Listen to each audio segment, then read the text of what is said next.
In this video, we will go over the answer and explanation to the depth-first search coding exercise. At the top of the code, we will include the stack header file. Inside of the depth-first search function, we will have a stack of node pointers named S.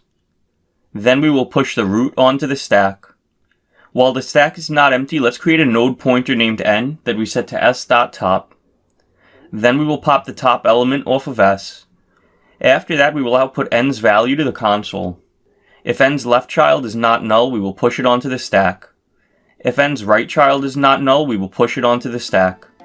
When we run the code to check our solution, notice that it is correct.